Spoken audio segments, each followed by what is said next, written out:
Hello, welcome to my channel, or welcome back, and today is the day I do my March wrap-up.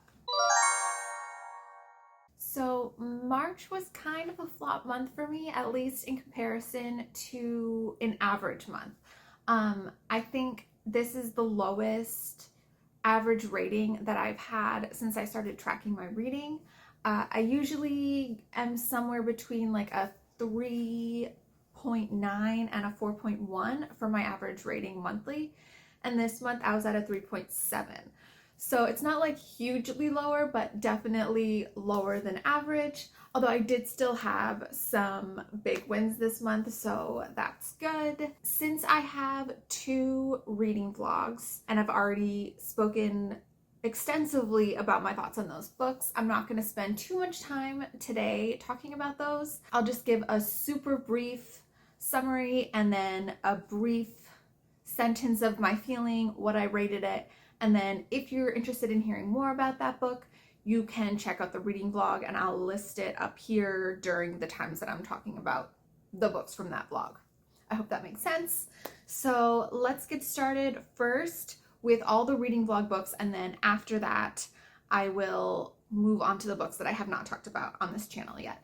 So first up, I had a reading vlog where I read water-themed fantasies. I always feel like I'm drawn to stories like that, stories about like the mysteries of under the ocean, or ship voyages, or mermaids and sirens and things like that. Unfortunately, this vlog did not go super well, but it was a mixed bag anyways, and I am determined to find more water books that could be a love for me. So if you know of any that you think I would like, please do let me know in the comments. I am still open to suggestions. But first I read Into the Drowning Deep by Mira, and this follows a voyage sponsored by like a sci-fi type TV channel, and they're going to investigate the Mariana Trench to see if there are truly sirens in that area and if that is what killed the last crew that they sent some number of years ago.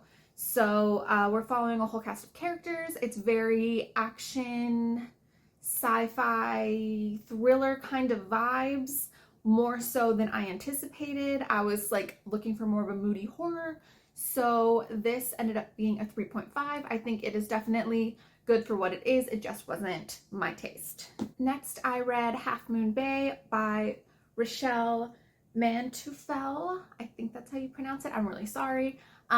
This is about a human who always kind of feels like she doesn't fit in with societal expectations. This takes place at some point in the past, but we don't really know when. And she meets a siren who she becomes enamored with. She also befriends a man who is also interested in sirens, and she starts a romance with this specific siren.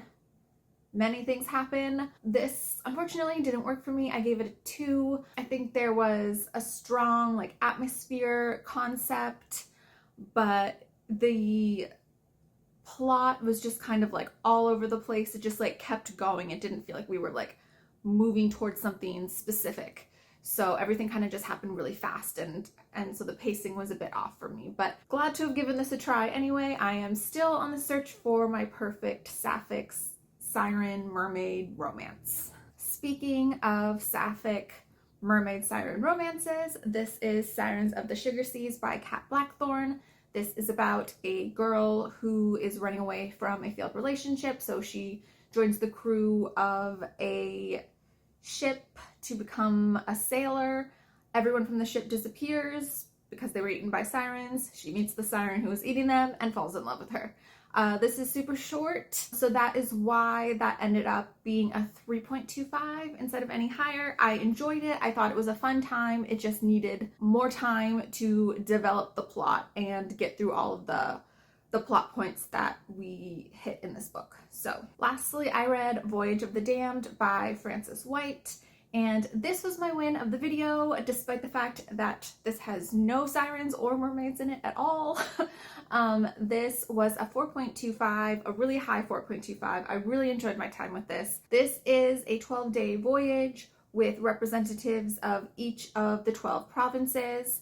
They all have a magical blessing except for our main character D, who is just pretending to have one. Quickly, people start dying. It's kind of like a locked room mystery, and D has to figure out who is doing the killing before he and the others on the ship also wind up dead. This also has a queer romance. There's a lot of different representation in here, which is really great. It is a little bit silly at the same time as being emotional and heartfelt. If you don't like any silliness, I don't think you would enjoy this, but if you like a little bit of levity in your fantasy, I think you'll enjoy this. Also, murder mystery for those who partake. It was a good time, and I definitely recommend this, and I want to read the new Frances White that's coming out in May, The Bone Door. I'm really excited. So this was a win, thank goodness. Okay, moving on to my March new queer releases, where I read 3 new queer releases that came out in the month of March. The first I read was Spoiled Milk by Avery Curran, and this was my win of the month. This was my 5-star. This was so good. This is about a boarding school in the 1920s in the countryside of the UK. On her 18th birthday, the queen of the upper 6th dies mysteriously, and the other girls in her grade try to figure out what happened to her. They start dabbling in spiritualism and seances, and it quickly becomes clear that there is a lot of darkness happening at their boarding school. And this is also queer and sapphic, and I loved this so much. The atmosphere was perfect.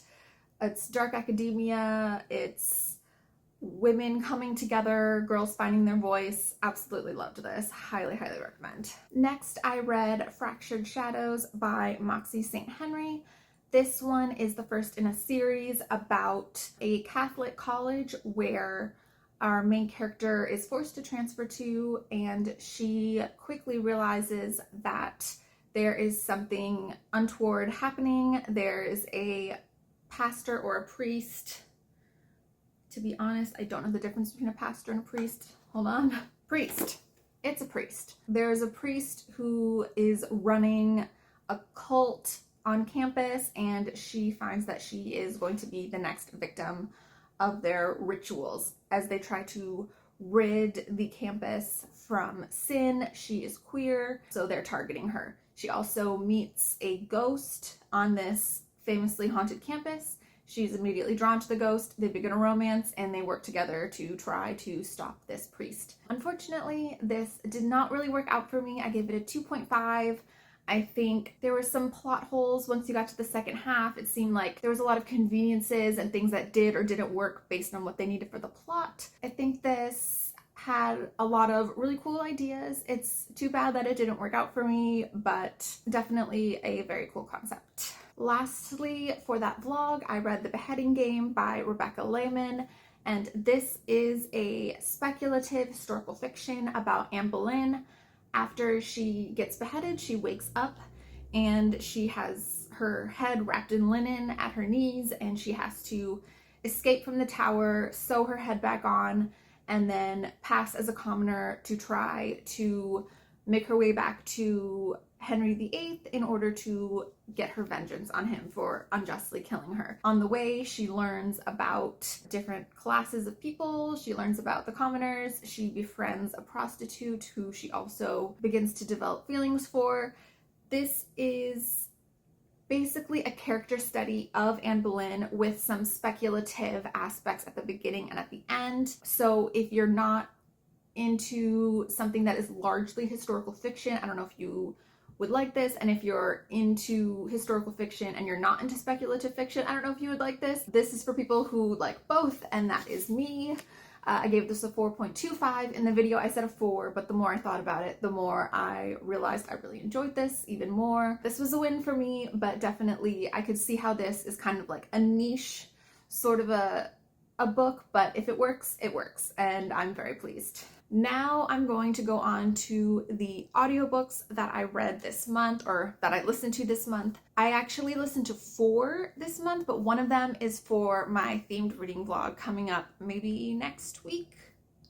Hopefully next week. So I can't talk about that in this video, but I will cover that in the reading vlog and then in my next month's wrap up. But for the other three, first I listened to The Girls Before by Kate Alice Marshall.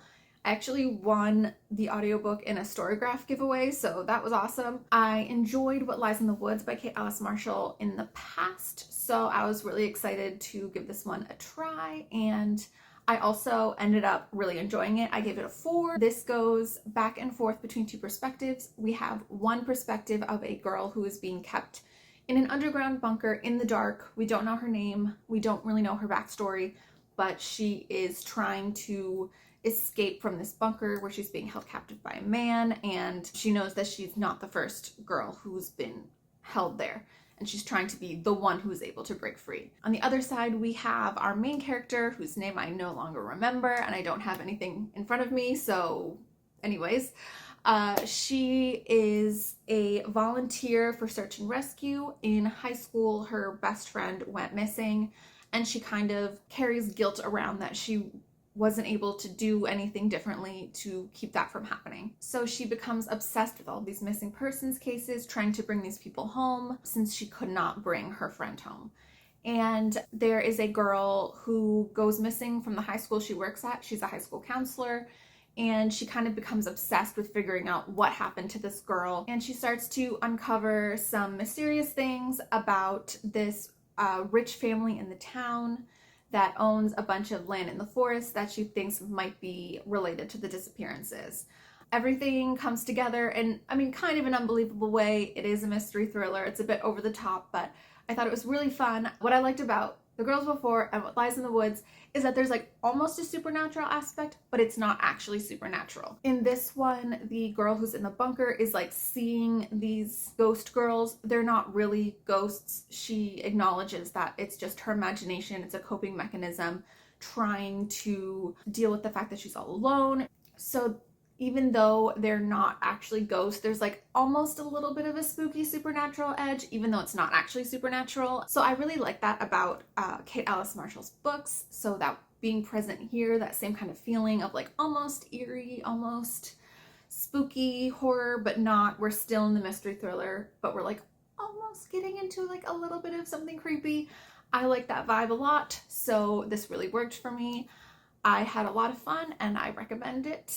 Next, I read The Fisherman by John Langan, which was the Literally Dead book club pick this month.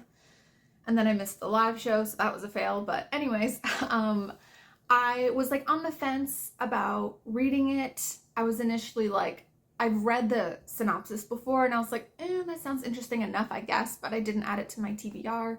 But then I figured since I was actually doing a water-based vlog this month, it matched perfectly, so I might as well just give it a go. I'm glad I did. I ended up giving it a 4, which is more than what I gave most of the books in my water vlog. So this is about a man who loses his wife early on in their marriage, and he ends up picking up a fishing hobby to kind of just have something to fill his days after her death. And then this man that he works with also loses his wife and children in a really tragic way, and he kind of takes this man under his wing and they start fishing together. So one day the friend decides that he wants to go and try fishing in this little known creek. It turns out there are some superstitions about this creek. There's a lot of accidents that happen around it. There are legends and stories regarding it, and throughout this book we find out what those legends are and what happens when they do go attempt to fish in this creek. That is a weird way of describing it. I think that's pretty close to what the summary is, albeit less succinct. It's hard to talk about it without giving any spoilers. I'd say like half the book is present day with this widower and his friend, and then the other half is we're hearing the story of the history of the creek and the legends surrounding it. So we're getting kind of like a historical fiction within a modern, although I think it's like the 90s, modern era, in my opinion, with their main characters. So I think it could be considered like maybe like a little bit on the slower side as far as like a horror fantasy kind of a book goes, but I thought it was really well written. I liked the way that everything kind of just felt like a story being told to you, because it literally is at some points. I definitely enjoyed it more than I thought I would. I'm glad I gave it a shot. It worked out perfectly with my theme this month, so very glad that it was a win, and now I have to go rewatch that live stream that I totally missed. Okay, next I read When We Spoke to the Dead, How Ghosts Gave American Women Their Voice by Elise, I think that's how you say it, S. Carter. I read this for one of the Goodreads challenges. It was for March Women's History Month, and it was a bunch of nonfiction books about women. Yes, I made a mistake. Should I have read the other thing I was looking at, which was The Swans of Harlem? Yes, I should have read The Swans of Harlem. Okay, I know, I saw that the rating was like a whole star higher for that one, but I was being stubborn and I read this instead and I gave it a 2.5. Okay, I learned my lesson. I'm sorry. Basically, this book is about spiritualism, the history of spiritualism in America, and I really wanted to read it. I think spiritualism as a movement is super interesting. I also knew I was going to be reading Spoiled Milk this month, which has to do with spiritualism. I have several other books on my physical TBR that are about spiritualism. Off the top of my head, Spitting Gold by Carmela Locus, and also, gosh, what is the name of that? It's so long. It's like the fantastical story of mesmerist Nora Gray, or the entirely true fantastical story of the mesmerist Nora Gray, or something. Oh my god, I'll put it on the screen. It's so long. But anyways, that also has to do with spiritualism, so I was like, this is gonna be great. I'm gonna listen to this. I'm gonna learn a bunch of background stuff. When I read Spoiled Milk, it's gonna all come together. It's gonna be great.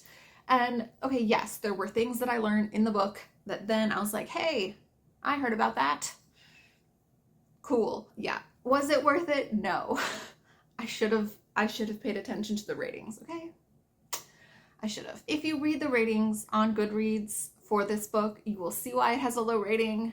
That is also why I gave it a low rating. It just feels like all over the place. The author didn't quite know what she wanted to do with this book. It's the subtitle about how women got their voice. If we like fully commit to that, this is about women using the spiritualist movement to get their voice heard.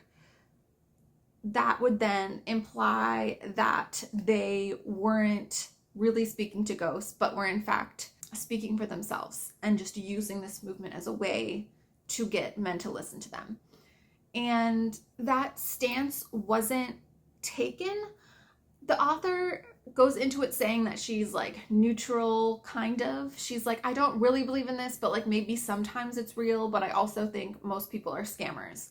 But then she says she's going to go into it neutrally, but you can't really go into it neutrally if you're trying to say that this was women's way of being able to speak for themselves. You have to say that they were making it up in this case.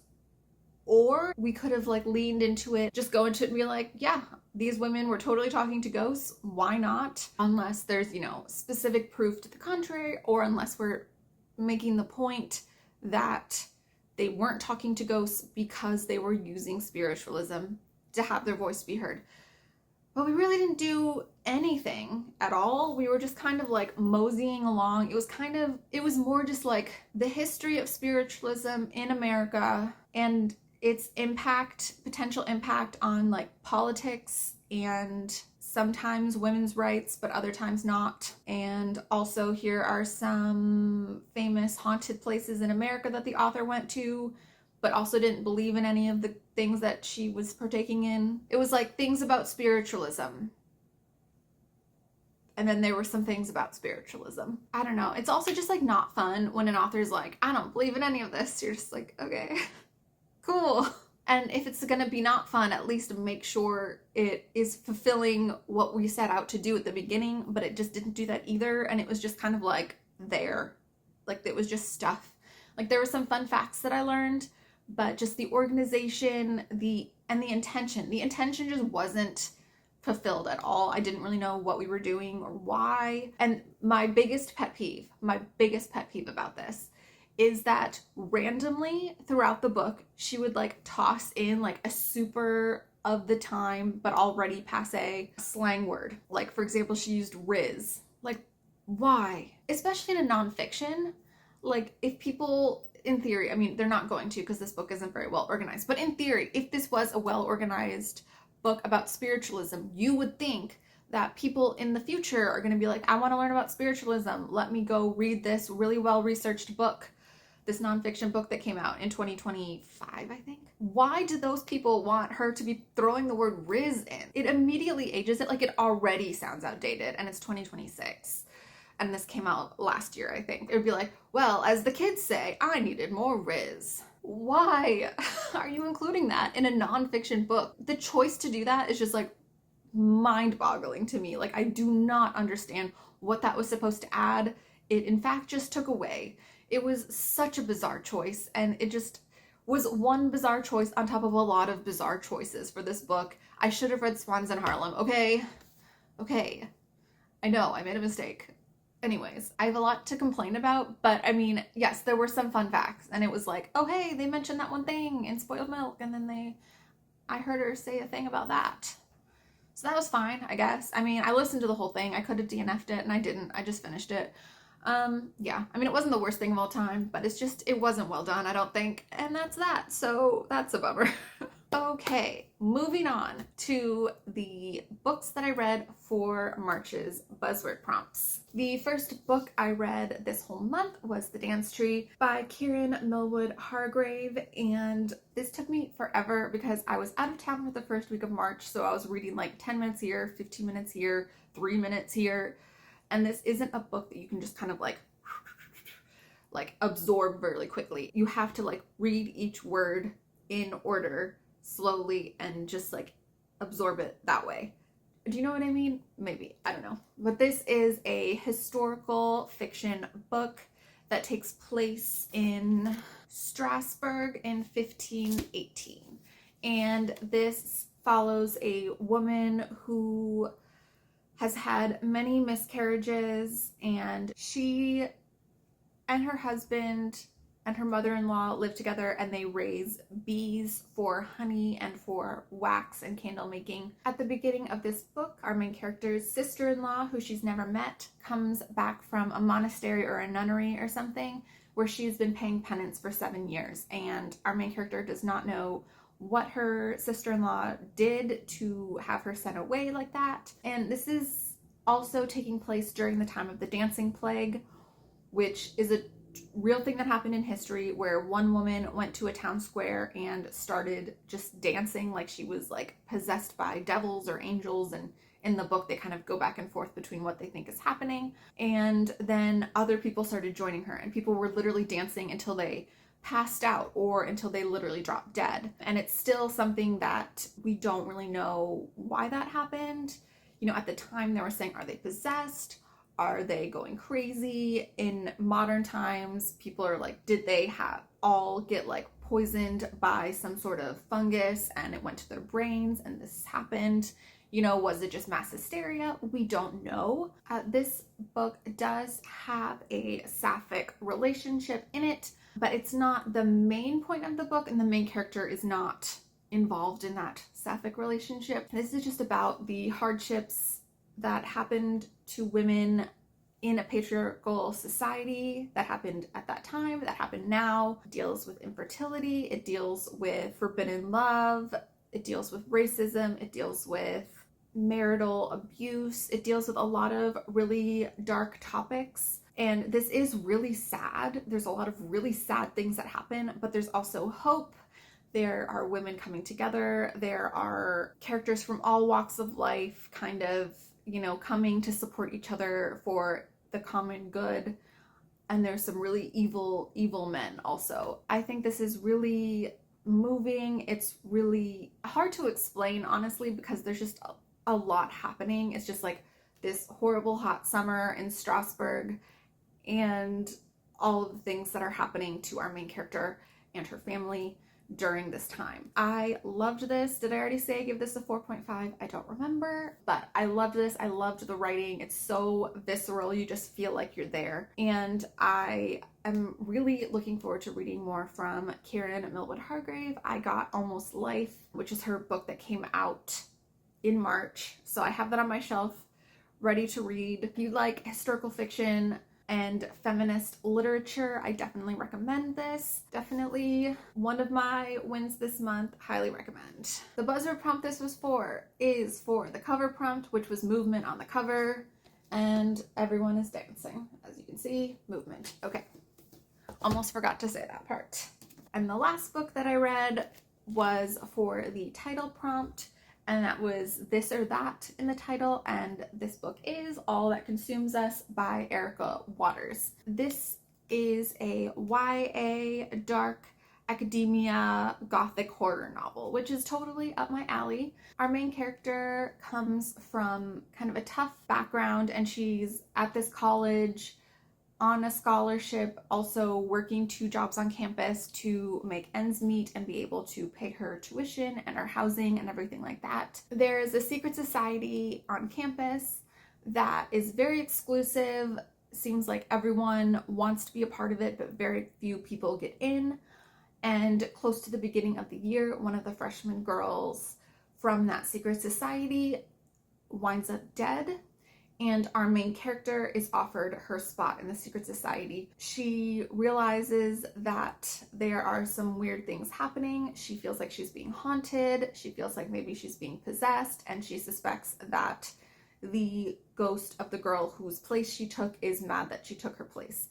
This pretty much gives you what you expect. I mean, it's got some great atmosphere. I like the descriptions of the spooky manner that they live in on campus. I like the side characters a lot. There's a lot of representation. There is a sapphic romance in this. There are a lot of people of different gender identities and sexualities within this kind of like found family in their secret society. There's nothing really like surprising that happens with this. I was kind of hoping that there'd be like a twist or two that I didn't see coming, but I pretty much saw everything coming, which is like okay. It's not ideal, but like, you know, the atmosphere and the story and the characters, you know, carry it and still make it an enjoyable experience. My favorite character was Ren, who is our main character's roommate, and they are a piano prodigy, and they're the youngest in the society and don't want to be babied, but like maybe still need to be looked after. And I really liked them. They were such a good character. There were a lot of really great side characters in this. I had a good time with this. I ended up giving this a 4. I would say it's like a 3.9. Like, I don't know, there are parts that were like a little draggy just because I feel like I kind of knew where it was going. But like I said, the atmosphere was good. The story was interesting. The characters were good. So overall, I enjoyed this. Okay, so that was my wrap up. I feel like editing me is gonna have a hell of a time with this because whenever I have to talk about like 15 books in a row, my brain just like starts deteriorating. It starts off okay, and then by the end it's like I don't know how to string a sentence together. So good luck to me in the future trying to make this make any sense. But I hope you enjoyed listening to my wrap up. Like I said, I think next week I should have my themed reading vlog for April coming out. And then, of course, I'm going to have my April Queer New Releases vlog coming shortly after that. I think that's it. I don't think I have anything else to tell you about. My cat's under the bed. She's had to listen to all of this. It's very unfortunate for her. If you enjoyed this, please subscribe. I've got more things coming, and you can find out about the mystery audiobook that I listened to this month that I gave a 4.5. What a savior that was, getting my average up a little bit higher. Give this a thumbs up if you liked it. Please comment down below with anything that you want. Honestly, what books did you read this month? What were your wins? What were your losses? Did you read any of these books? What did you think of them? I would love to talk about it with you. Stick around and I will have more things like this where I may or may not be able to string a sentence together. All right, see you next time. Bye.